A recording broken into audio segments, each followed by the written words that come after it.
Hello and welcome back to the Bourgeois Gentleman's Reading Room. I'm Ray, and in case you're wondering, this is Casual Sundays. It's not Snazzy Wednesdays, at which point I would be wearing a suit. It's Casual Sundays. Mom's making a little bit of dinner, little roasted potatoes. I'm sipping on the Maker's Mark. It's going to be a good time. Wish you were here. I don't, because then that would actually take food out of my mouth and that would make me sad. But not really the point. It's Bourgeois Gentleman's Reading Room, where we discuss comics, in case you hadn't noticed, and other such things. Today, even though it's a little bit late, I've managed to collect my thoughts, and we are going to discuss Comic-Con and what it's like to die a death of 1,000 paper cuts. Where do I begin? I could probably start with the debacle that was trying to get tickets for Comic-Con, but that's just sort of something that happens. And I'm hesitant to do this because I just don't want to get beat up online, and I actually don't really have a problem with them, but enjoy Comic-Con while it lasts. In a couple of years, it'll probably be gone, and you can thank cosplayers for it. And I know that sounds mean and douchey or whatever, but cosplayers are pretty much going to be the death of every major convention. And just a quick overview as to how cons work. So an organizer will say, hey, we should have a comic book convention. In the case of New York Comic Con, that would be Reed Pop. They also do C2E2. In that instance, they rent out a space, let's say the Javits Center, and let's say it costs, I don't know, $1 million. It doesn't. I'm just rounding that number off just so that it's easy math. But let's say it's $1 million. They will sell tickets, and they will sell to their capacity of the Javits Center, and more often than not, they make their money back on that. Bang, sweet, fantastic.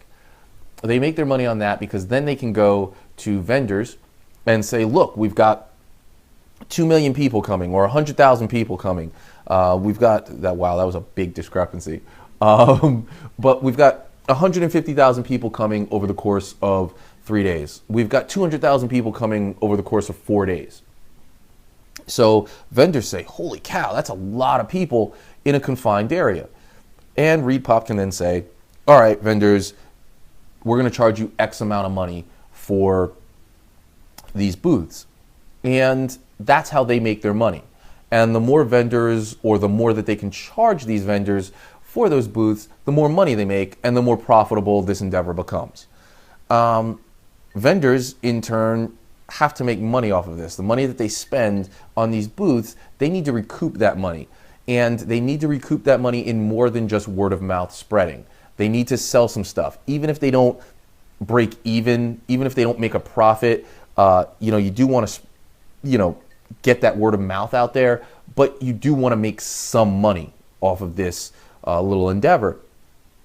And one of the things I've noticed as I've gone to Comic-Con since its inception, since its very first year, and I believe that was 9 years ago. I could probably go check my badges, but I believe it was 9 years. It's gotten bigger. It started in February, and it started in what is now Artist Alley. It was basically something that took up a little room in the Javits Center while they had the travel and leisure show going at the same time. And that was the very first year. And if I'm not mistaken, it was like that for 2 years. By the third year, it had become so popular that the travel show was relegated to that small room, and Comic-Con had pretty much taken over most of the convention center. Then it switched to October. Again, fine, fantastic. And it's grown ever since. And one of the things I've noticed, which is also not just to show off my swag, but part of the reason why I have these comics here, is that it was the New York City Comic Con.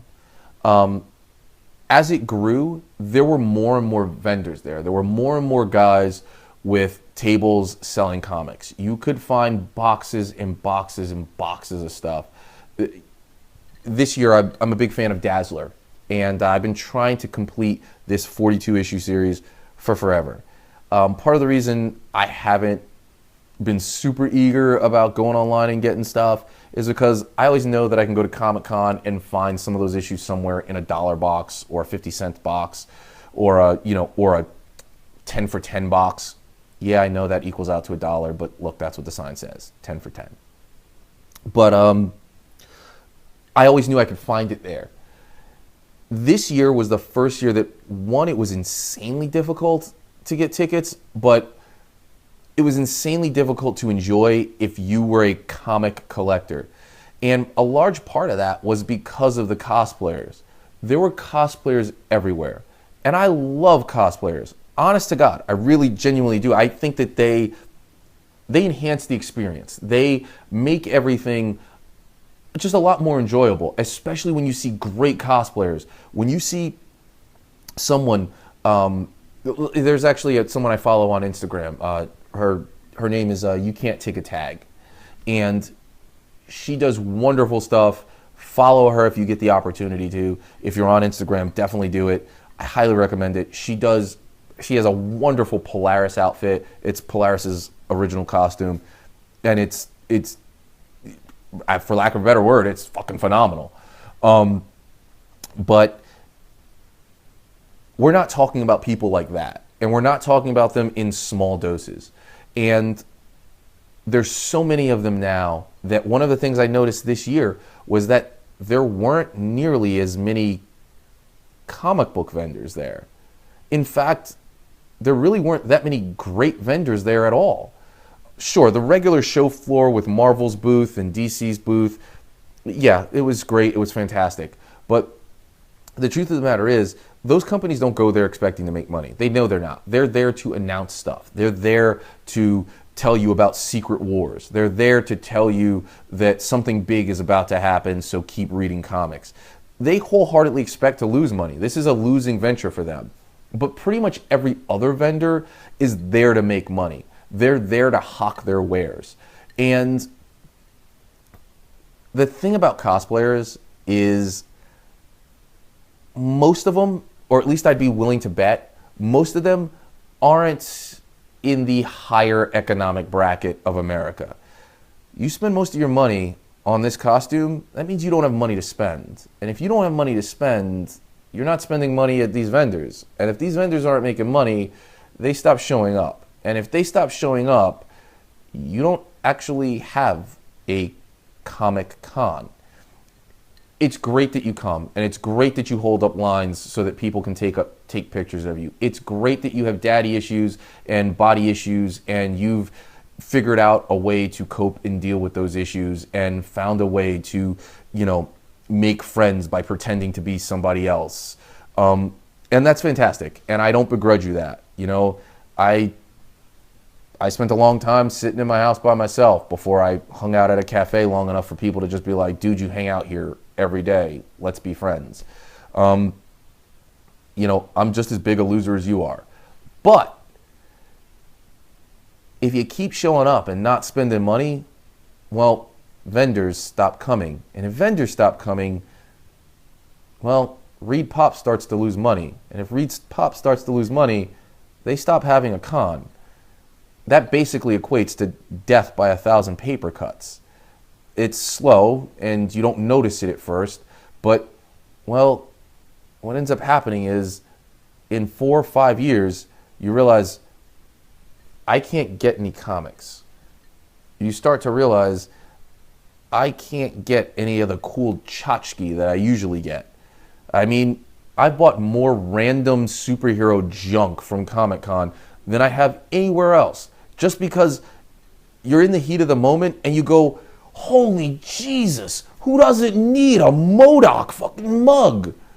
No one needs a MODOK mug. Actually, Marvel, you should make a MODOK mug, because that'd be a fantastic mug to drink coffee out of. But that's not my point. I mean, realistically, who needs, a Wonder Twins shot glass set?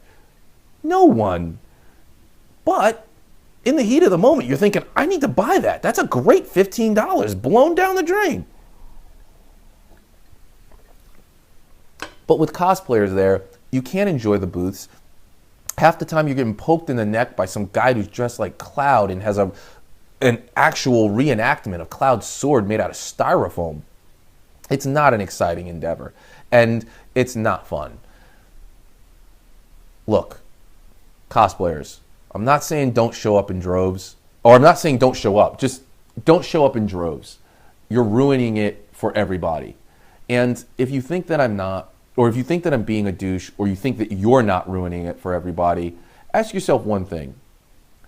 How many cosplay conventions are there? And I don't mean Dragon Con or that con in Kansas City. I mean, legitimately, how many cosplay cons are there? If you could make money off of a cosplay con, there'd be more of them, and you guys would have your own place to hang out at. But this is a comic con, and if you make it unenjoyable for people to buy comics, comic book vendors stop coming. And before you know it, you don't have a convention at all. So, do me a favor, stop showing up in droves at the big cons and, you know, make it more enjoyable for everybody. Make it so that everybody gets a chance to enjoy this wonderful thing that we all enjoy.